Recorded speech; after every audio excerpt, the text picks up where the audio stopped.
Seems good. Says we're live. And so we are coming to the end of October here, October 30th, 2023. It's the Dev Talk Show with my co-host Rich Ross. How are you this Monday morning? Doing well, Chris. A little rainy here, but happy to be back at work. So yeah, it was a little drizzly this weekend. We were out and about, a couple things going on.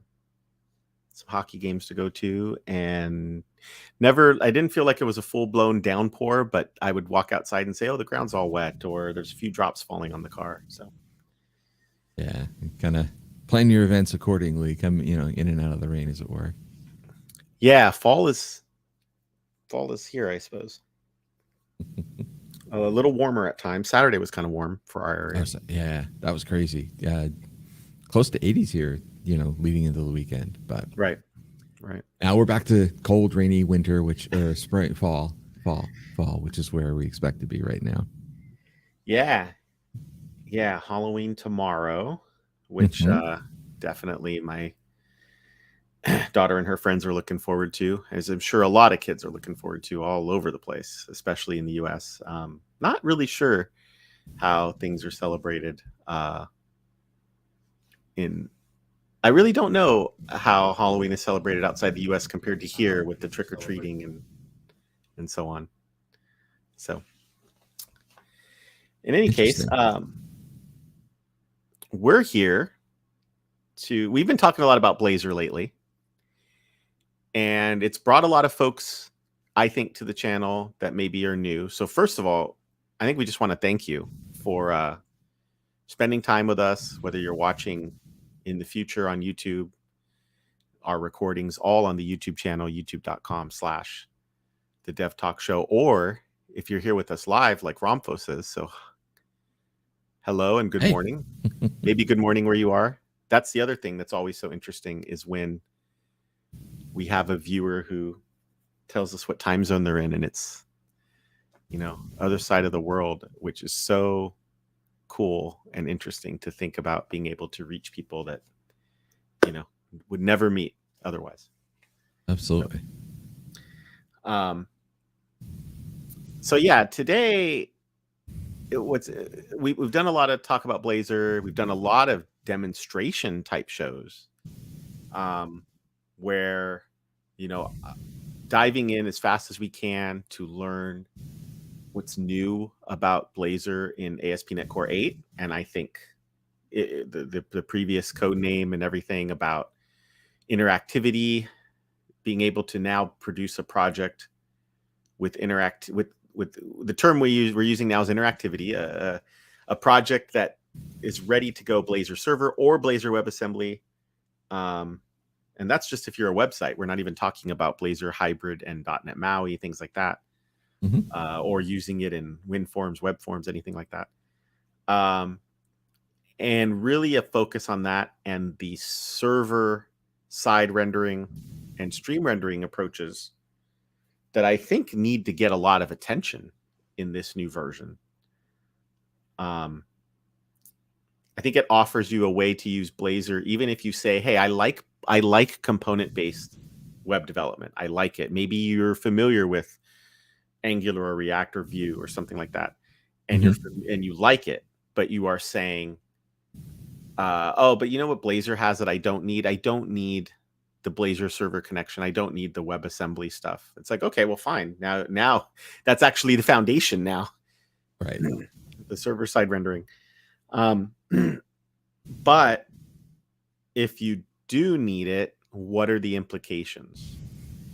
And so last time I intentionally worked in what the framework is calling interactive auto render mode globally, so that every web page, every component page, and every control was being rendered either on Blazor server or Blazor WebAssembly, but Blazor itself was deciding that for me.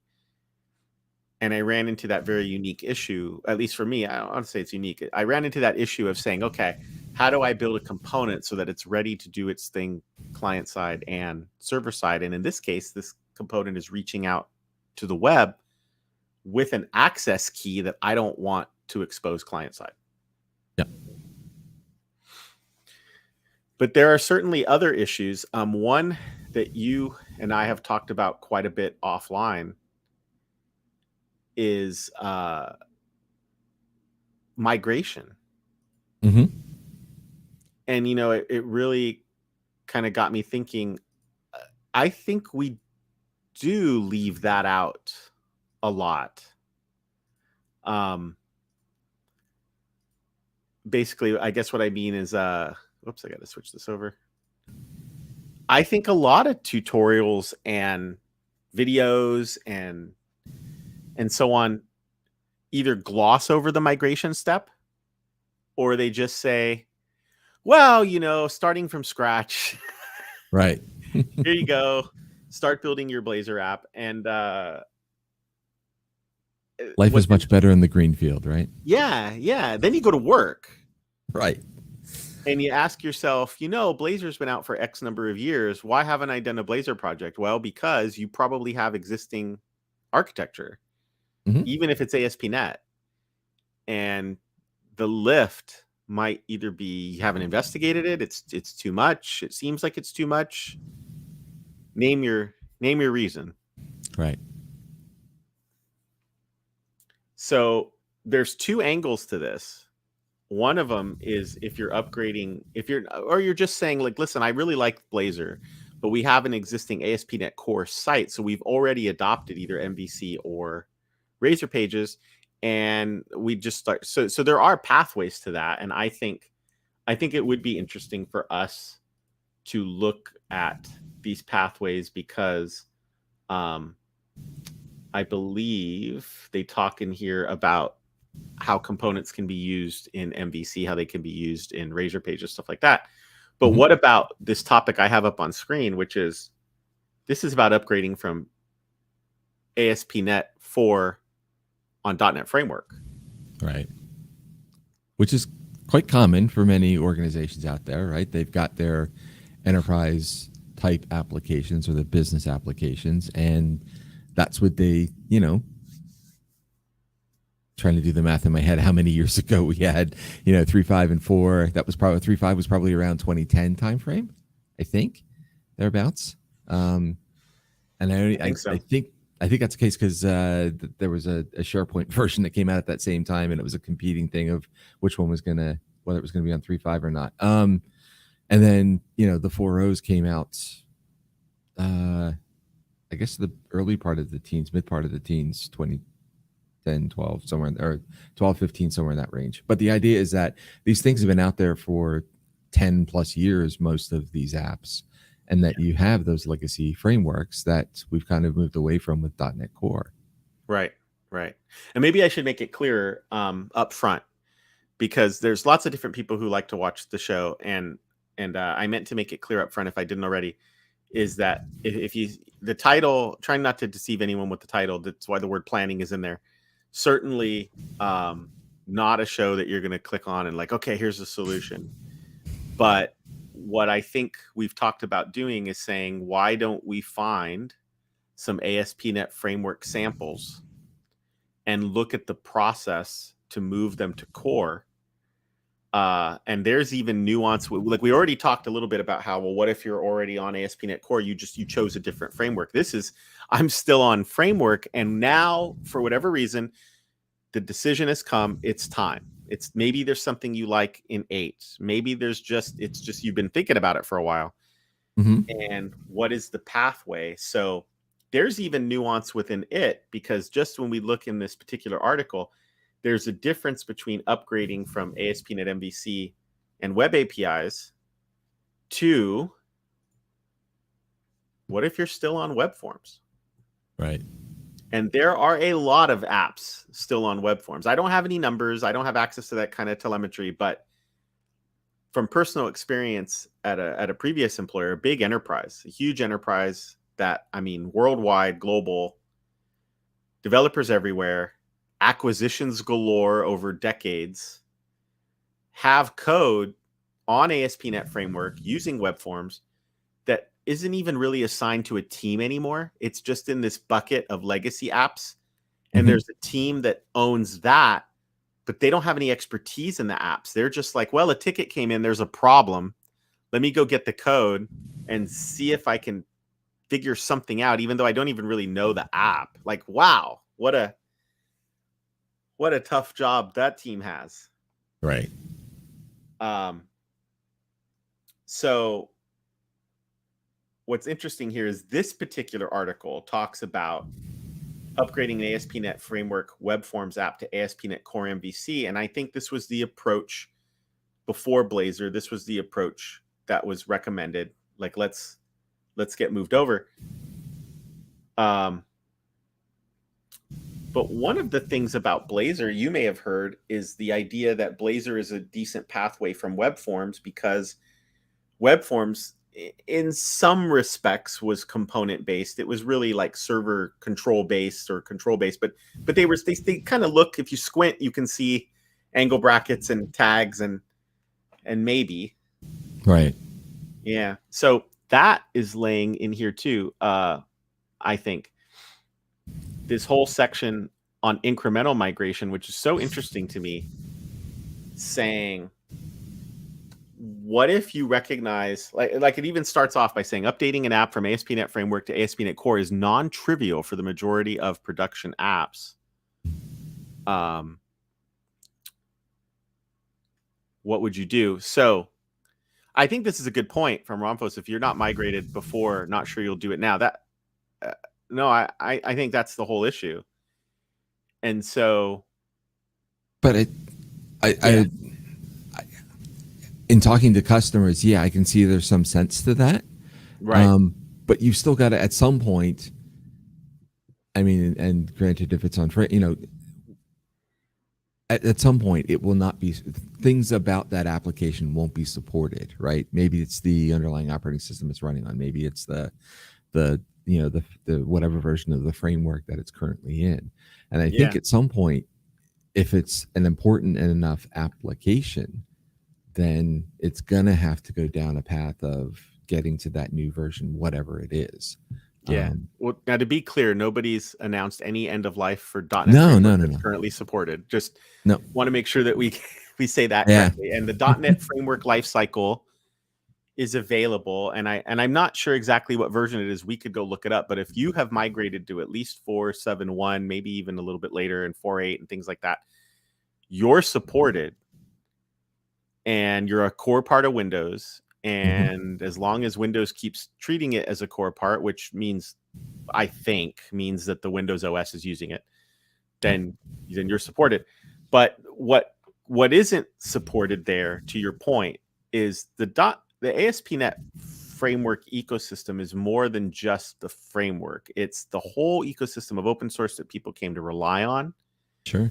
So just to give you an example, like Newtonsoft JSON, which still is going strong, but now multiply that by the dozens of packages that the creators, like the maintainers, are just, I don't want to deal with this anymore. I've been on core for so long, I'm done. Right. So those projects like that can end up with security bugs, maybe. And this isn't to scare anybody. It's just the fact of that. Yeah. So what can you do? And this is the advice they talk about here with incremental integration. And it might be interesting to try and do this with a sample app. You take your incoming requests into an ASP.NET Core app that then routes them different ways. Nice. Yes, exactly. Yeah.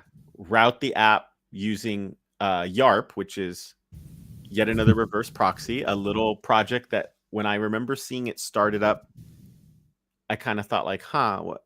I think even everybody said, like, do we really need another reverse proxy? But this was one of the use cases was, well, route some of it to your old app and start moving things. Yes. Yeah. And so, and to be clear, YARP is, a project here in the Microsoft GitHub space. But go ahead. I can't remember which service, but there are services in Azure, and I believe it's the app service that uses YARP. Oh, okay. as part of its. Actually, it was Container Apps uses it as their reverse proxy. And I'll find it and drop the link to it. But yeah, it's so even though it was a GitHub project and it kind of started that way, it's actually made its way into some of the core components that we take advantage of inside of Azure. Yeah. The big pain point in .NET Framework is .NET Framework famously or infamously relies on a series of DLLs known as system.web and all of its friends. And the untangling of system.web, I think, from the core OS proved to be an obstacle that after what sounded like a lot of research, just when I listen, this, I don't have any inside track, but just listening to what different keynotes and different things that have been said by various key ASP.NET team members that we know,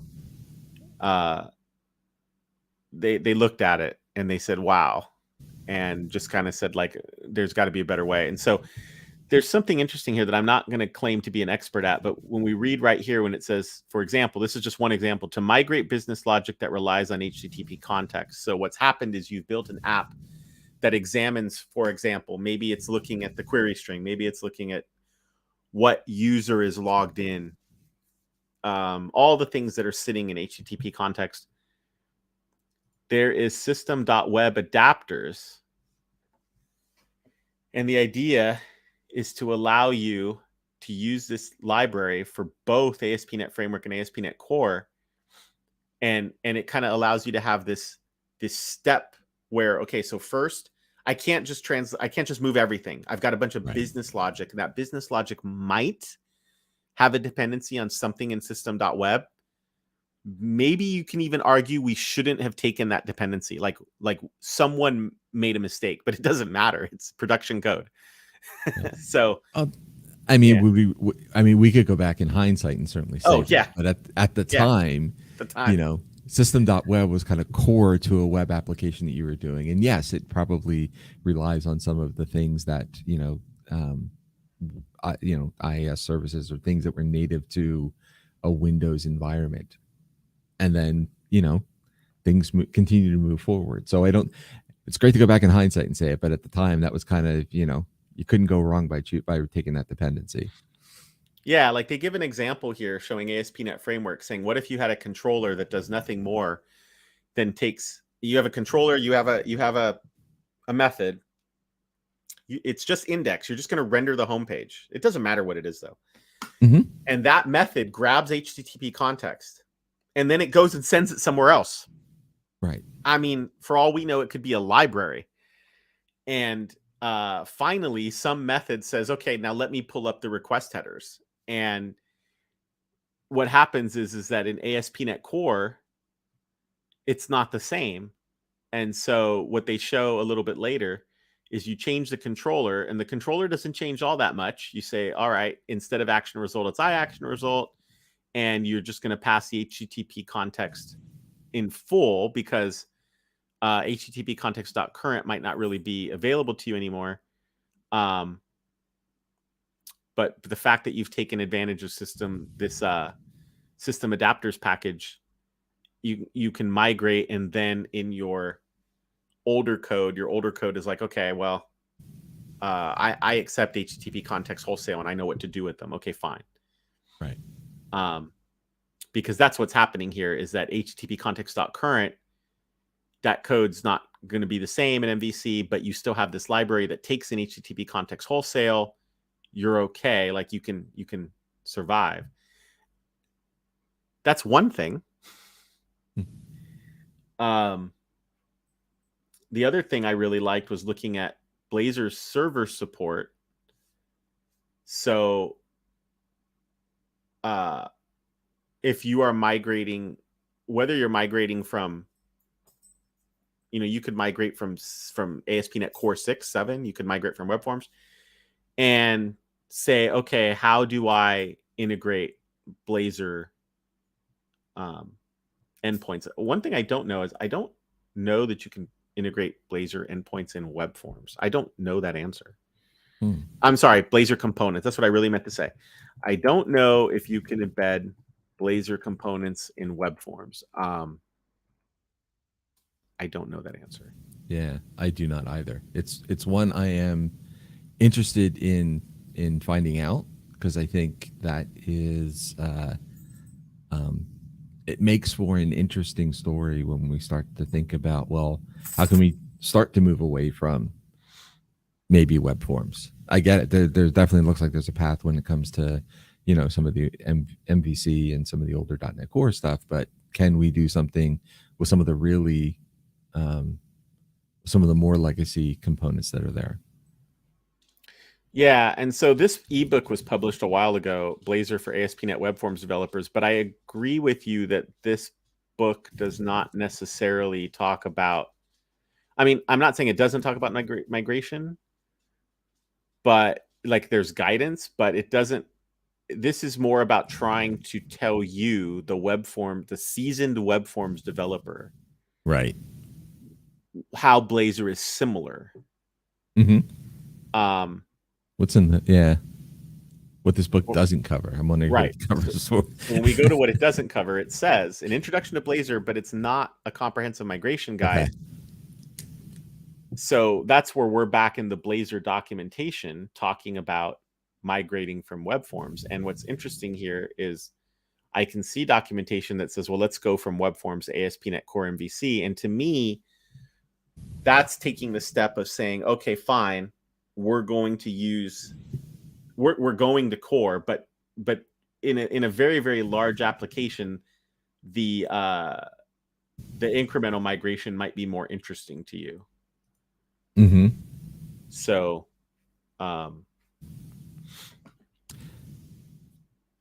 because then you can say, well, some of my pages are Blazor pages and they can host, maybe they're Blazor component pages, maybe they're not. But the point is that they can host Razor components, which I think we also call Blazor components, and then I still have my web forms section.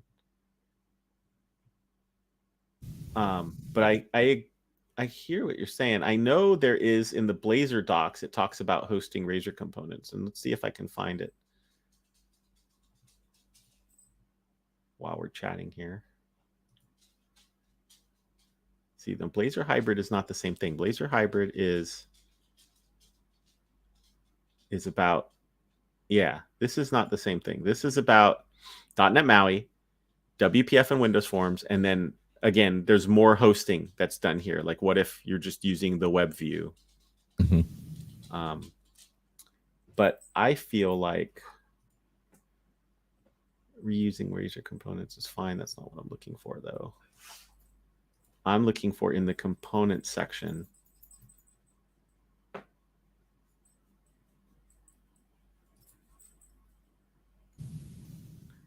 No, this isn't talking about the same thing. So it gets I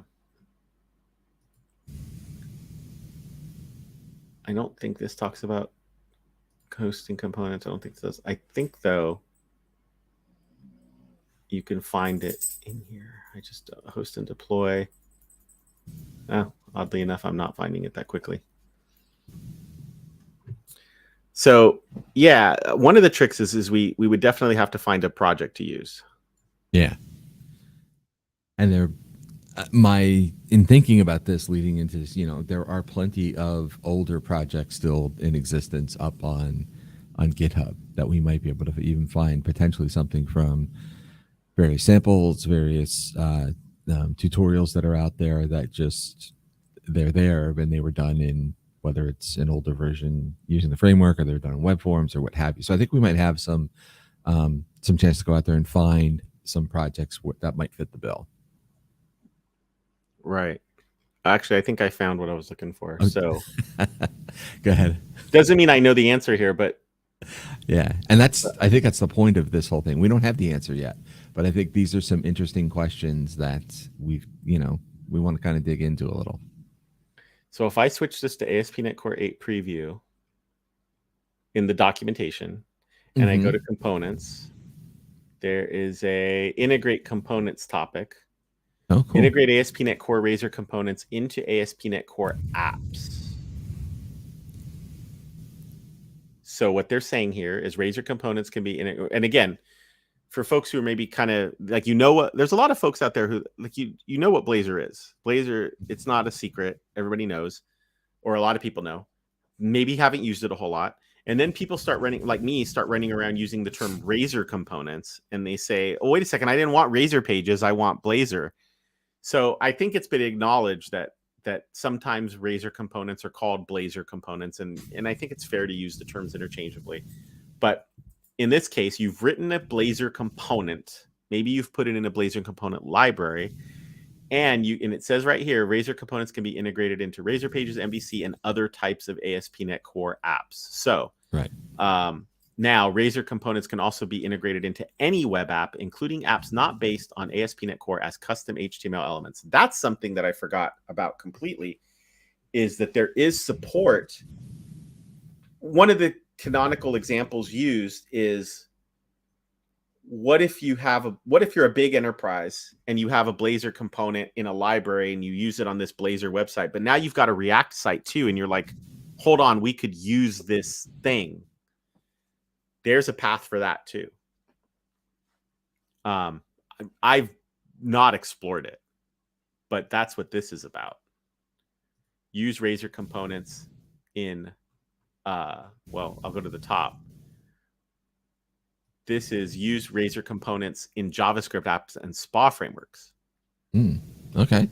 So, pretty interesting stuff here. Razor components can be dynamically rendered. So they basically, like, they have a Razor component, but then they talk about how you would use it with a framework. So again, the idea, yeah. So I think that's kind of an interesting side question, right? Because,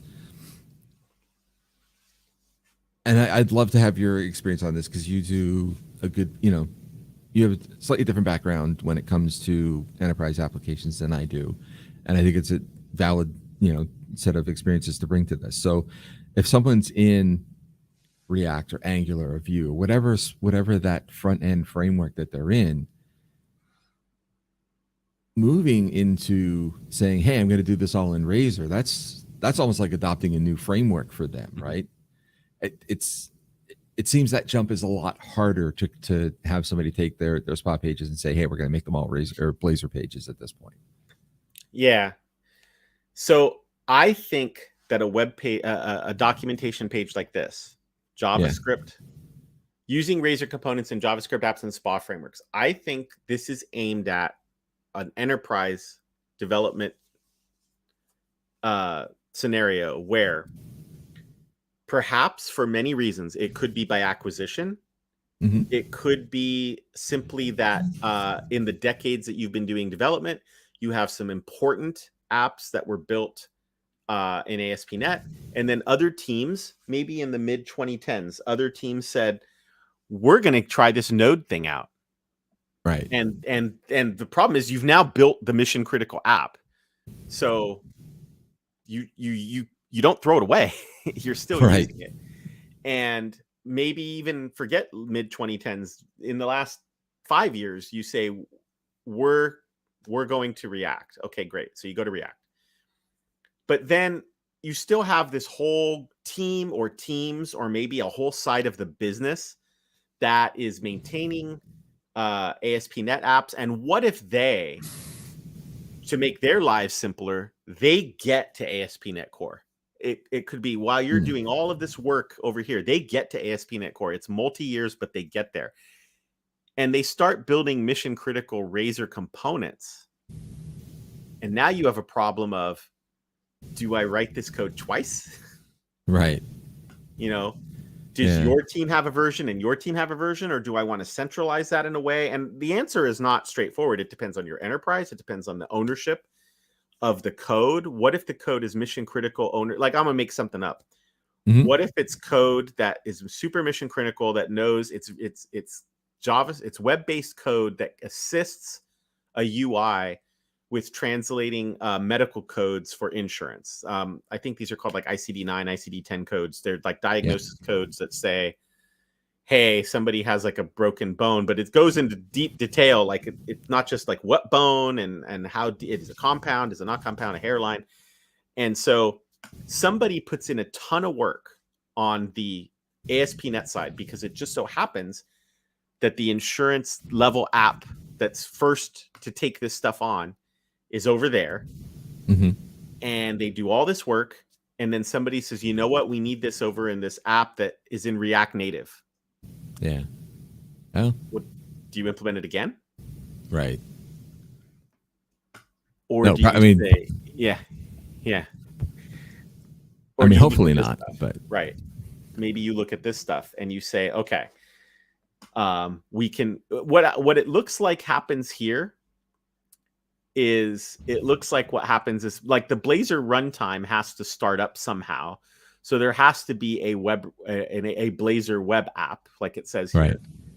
But then they register this stuff for JavaScript. So what I'm not sure about, just in the quick reading here, is do you take the SPA framework code that you have and kind of host it in ASP.NET Core so that it's still like mostly doing its thing, but you've kind of you're in the runtime that allows you to go, hold on, here's a component, here's stuff. Because it looks like that's what's happening here. Mm-hmm. I'm not going to say that people would look at this and like, you don't have to love it. Sometimes you just need a path. Yeah. Yeah, you gotta know there's a direction or some guidance of how to get from A to B. Yeah. I think it's fair to say that a lot of teams just don't do stuff like this. And it's not because I'm saying it's bad. I'm just saying because it just looks like, oh, I don't know. I don't know that we can take this on. Right. Yeah, we're just going to rewrite it. We'll have 2 versions of it. But here's a different direction, right? Use Blazor custom elements to dynamically render Razor components from other SPA frameworks such as Angular or React. And there they're talking about using standard HTML interfaces, gradually introducing Razor components into existing projects. This might be really interesting to think about. What I just don't know is I wonder what this looks like. I mean, there's an example here, and which we have not prepared, but it might be interesting to. Is it a repo example or is it walking through? It looks like you walk through. Let's see if we can find. Is there a repo? Because that would be neat. Hold on, JS component generation. Although this is different. This is generating a component. So it looks like there's multiple topics in here. There's one is saying, okay, render a Razor component from JavaScript. Blazor custom elements, which seems to be about saying, okay, let me render a Razor component from the other SPA framework. I don't know how you fire this up, though. But like you said, I suppose one thing to do is go see if in the ASP.NET Core repo, there is the samples right section.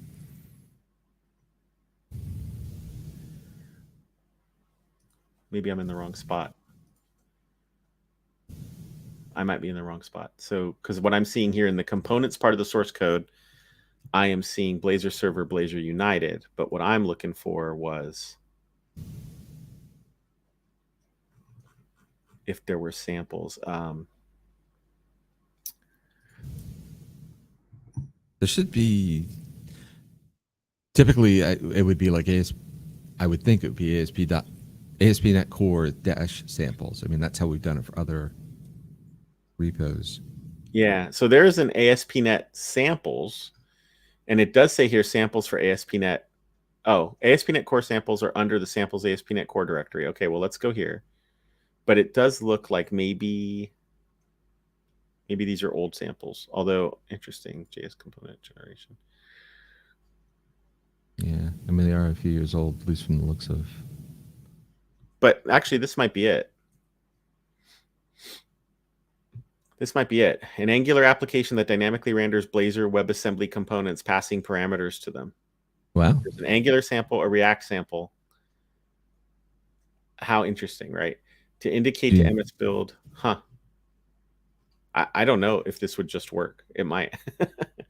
Do you have? I don't have any. Do you have any of the frameworks I guess needed to run that? I don't know. I don't know for sure.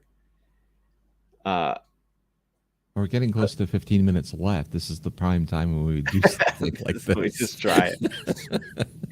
So this is kind of, it's not a huge repo, but what happens if I try to get this samples repo here?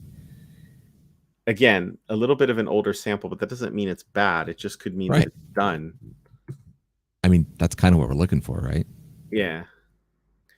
So I do understand how people look at, I get how people look at,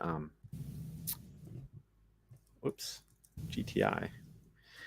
I get how people look at repos. I'm one of them, to try to figure out like, oh, am I going to get the help I need? Mm-hmm. So that didn't take very long. Okay, so, and then go to samples, and let me make this a little bit bigger, make it full screen. So I can go to samples, and then in here we have ASP.NET Core, and in here there was some Blazor ones, and in here there was JS component generation, which I don't think is the only way to do this, but now we've got a solution file. So let me, let me just start File Explorer, because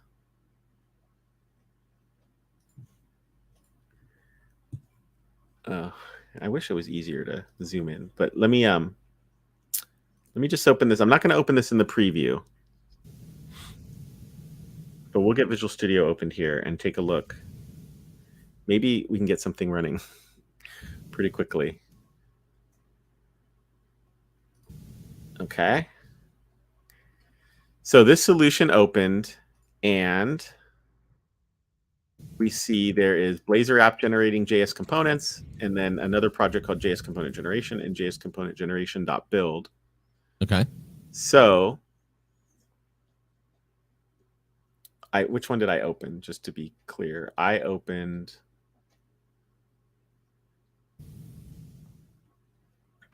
I thought, oh, I see.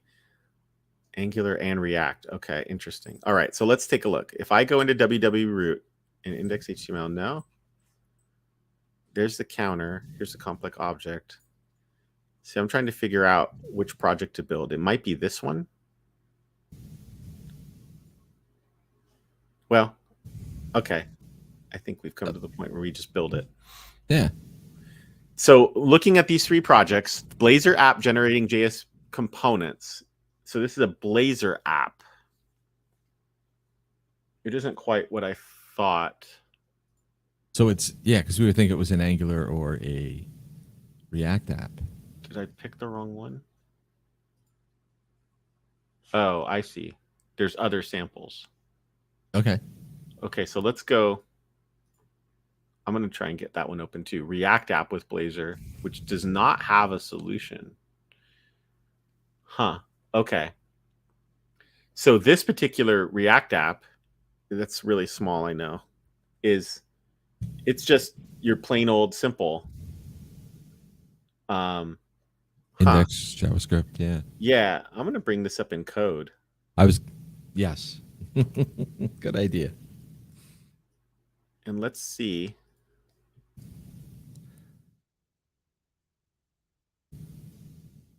So in code, all we have is your plain old,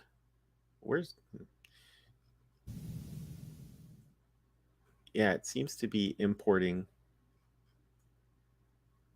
Interesting. Add Blazor counter, index.js. Mm-hmm. I didn't see an index HTML though, did you? I did not. So does that get called from something parent-wise? Oh, public. Yeah. So I think what I really want to do is I think I want to open a previous folder. I think I want this folder, because now I have the public folder with index.html and I have the source folder. And so the public folder has an index.html, which references and here's the what's source. Interesting. It's taking in the Blazor WebAssembly.js. We've talked about this script file before. It's kind of like the thing that makes it go. I don't know if an npm, like an npm I, needs to be done first. I think it might, just because I don't know that, like, I don't have React or anything installed. So let me go to React app with Blazor, and let's just see what happens if I say npm install. No, it didn't really work. So they want node 1816.1, which what am I on? I don't always remember. Okay, so let's say nvm list. I'm on 1816.1, which maybe was too early. Was that something I could have figured out from here? What node I should be on? Or maybe I could have just read the error message too, which said, okay, so they didn't like 1816.1. Okay, fine. You'll need to upgrade to a newer node. Really?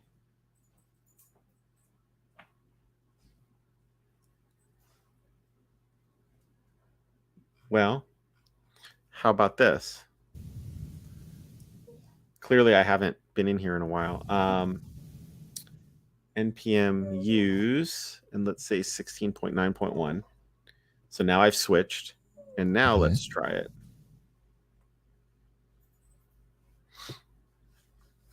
Now it's thinking. That's usually a good sign, I think. Yeah. The only problem is how long? I don't know. Maybe it'll be quick. But as we can see, the npm doing its thing. Yep. This is very npm like.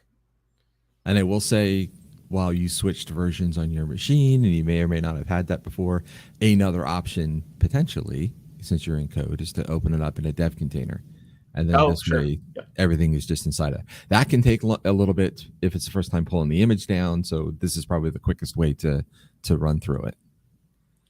Yeah, like while this is going, folks may not be familiar with NVM, and there are multiple projects that do this. NVM is just the one that I've happened to use, the Node Version Manager. Now, to be careful, this is the Node Version Manager for Windows, because it's inspired by the NVM project that runs on Linux, and I think also Mac, but not 100% sure. I think that's true. It's inspired by it, but it is not the same project. Sometimes people get that confused. So what I've always liked about it is that it kind of gives me a way to say, like, instead of having to do the thing of like, oh, let me go uninstall Node, reinstall Node, to just have a bunch of versions available.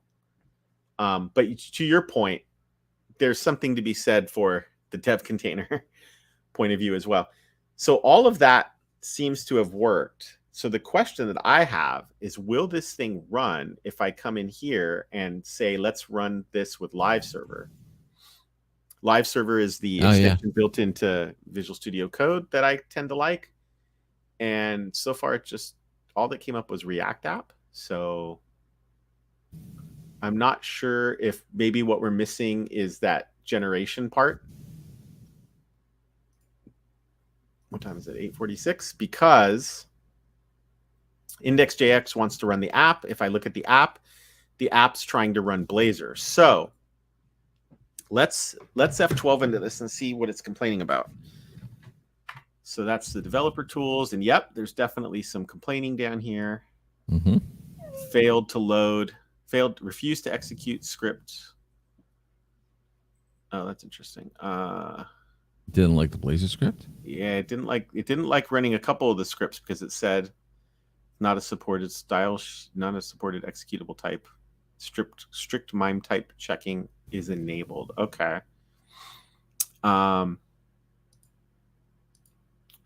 So what if we head back over here, and it does, let's see what it says here. So running the React sample, maybe I should have just paid attention to this. In a command prompt, execute. Okay. Oh, wow.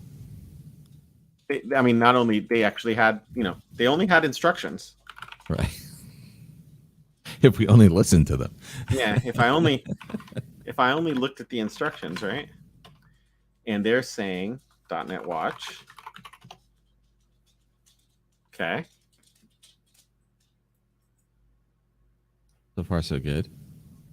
And then they even Second say open a prompt. second command prompt. I love it. Don't visit this page directly. I love it. So it looks like it's a project supporting the project, I suppose. Okay. Fair enough, right? I guess. Yep. And then what do they want me to open? I got to go back to it. They want me to go to CD React app with Blazor. Okay, fine. Which is basically, let's see, okay, so I'm there, but I got to go back one. So there I am, CD React app with Blazor. From here, they wanted an npm install, which I think I already did, or a yarn install. Yarn install, yeah. I don't know that I have yarn. Oh, okay. And then yarn start. So let's see. I am not a yarn expert. I remember when it all came out, but I just haven't had the opportunity to dig in. I don't know if that's good or bad.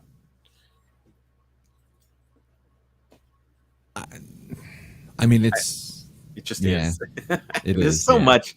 There's so much in the development world that I think.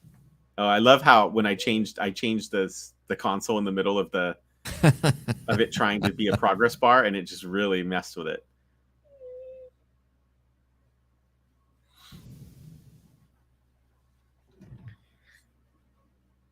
I wonder how many gigs of files I've just added. Do I need a new SSD now?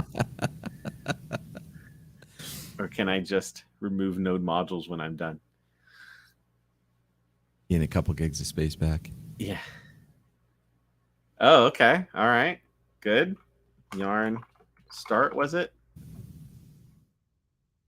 Yes. Yeah, yarn start. Okay, I'm going to make this a little bit bigger just so we can see before I do this.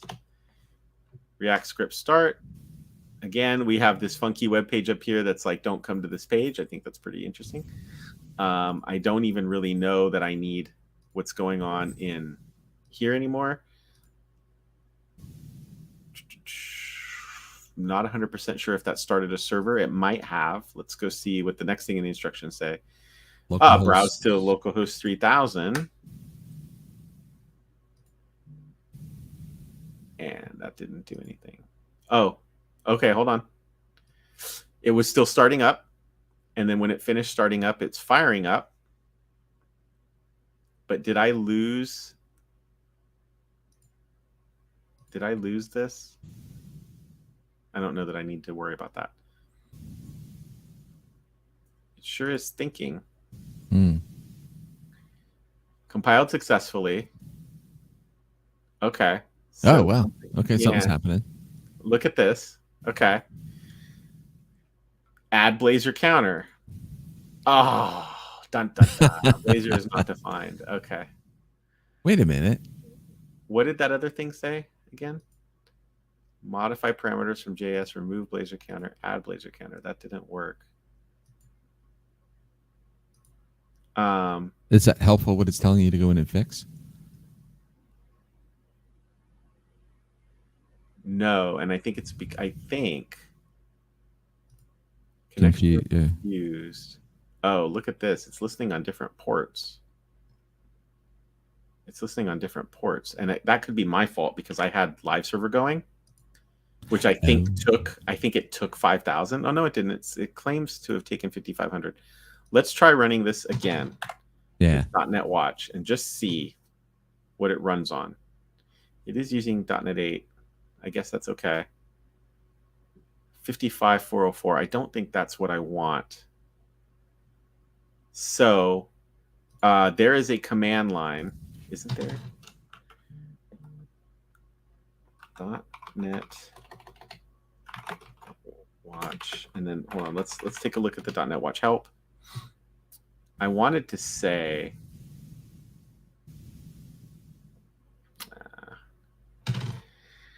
I don't know if you can do this. What's the .NET run? And then there's like I want to say there's a URLs command.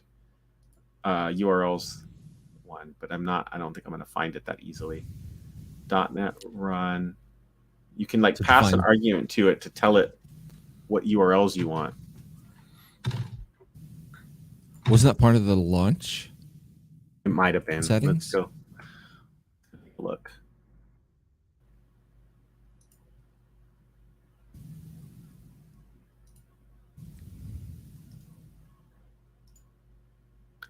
The main problem that we're having is we don't want this running on that port. We want it running somewhere else. And I'm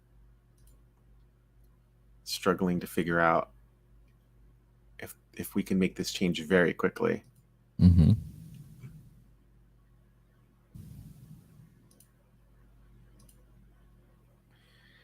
Um,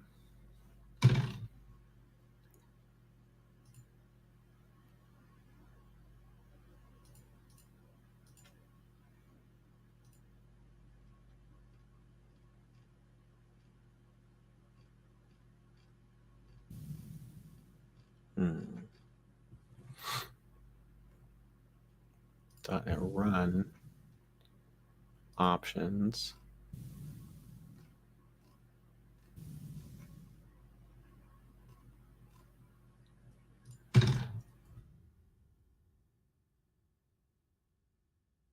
.NET Run URLs from the command line. Okay, the URLs parameter. Well, let's try this. Let's try .NET Watch, and we're going to use this URLs command parameter. And then we're going to say HTTP, and they want it to be localhost. It was 5001, if I remember correctly. Yes. I don't know if I need to put this in quotes, but I'm going to. And when this runs, we're going to find out in just a second. No, it didn't do quite what I wanted. See, it's on 55404. So what if instead of beating our head there, can I change it here? Yeah. Let's search the project for that.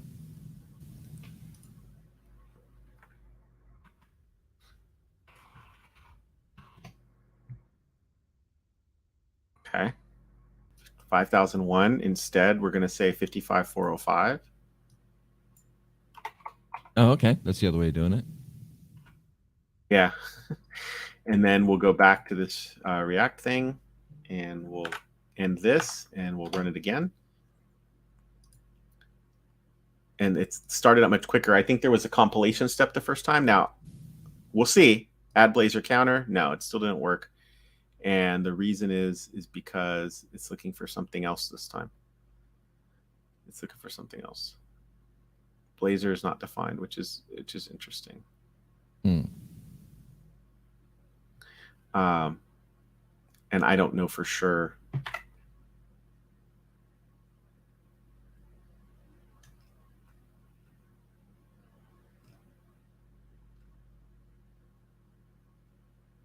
I don't know for sure if part of the problem is because this is running on newer Blazor, and that's not what I want. So, for example, it says target framework.NET 6. Oh no, it's still doing this. So that makes me feel like I didn't actually build it.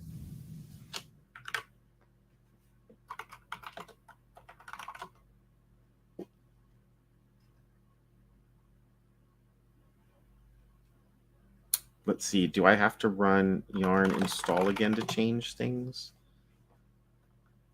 Or did I not save this? I did save it. And this is React app with Blazor. Okay, I did save it.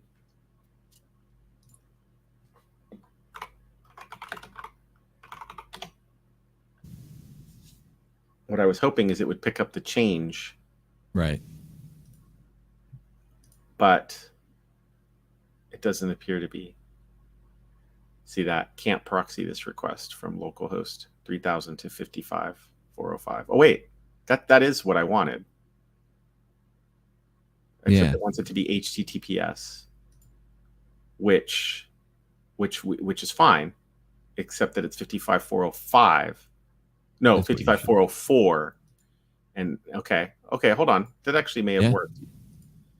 55404. That may have actually worked. I may not have needed the whole npm start. That could have just been me being. So let's shut this down again and just yarn start. And this time, not complaining. Good. At least not yet. Well, the The app thing's is up. Add Blazor counter, which I don't know. Oh, okay. Wait, And something else. yeah, it was dynamic something or other. Dynamic group components have not been enabled. Okay. So as you can see, So it's close. interesting. Yeah, very close. Well, worth a try, I suppose. Yeah. So again, that's without planning anything, just to see like, hey, can we grab a sample? But it certainly is interesting to think about hosting this stuff in other projects, or probably a very common scenario is the scenario of I have like a web forms app, and what's my path forward? And I think maybe what we'll do is we'll take a look at using YARP. It can solve more problems than just that. Yeah. So YARP has been getting a lot of attention lately, I think. Whoops. I love how the coding overlay is there. All right. Well, it is 9 o'clock. A little bit more talking, a little bit less code, and then we kind of try to flurry at the end. So, hey, if you're enjoying the show, please give us a like. There are some people who've asked for migration type scenarios, and then we've been thinking about it ourselves. But we got to do a little bit of research, a little bit of time, and hopefully we can work together on a future show. But at this point, it's time for stand up. So thanks for joining me, Rich. Thanks, Chris. Appreciate you driving that. That was awesome. Yeah, well, we gave it a try. Yeah. We didn't get it today, and that's okay. So everybody, thank you very much if you joined us live, or even if you're watching in the future on YouTube. And again, always let us know if you've had success with this. Let us know if you've got a sample we can look at. That would be awesome. If you would share it, that would be totally great. And any comments that you have. But until next time, everybody have a great day, and we will see you all next time on the Dev Talk Show.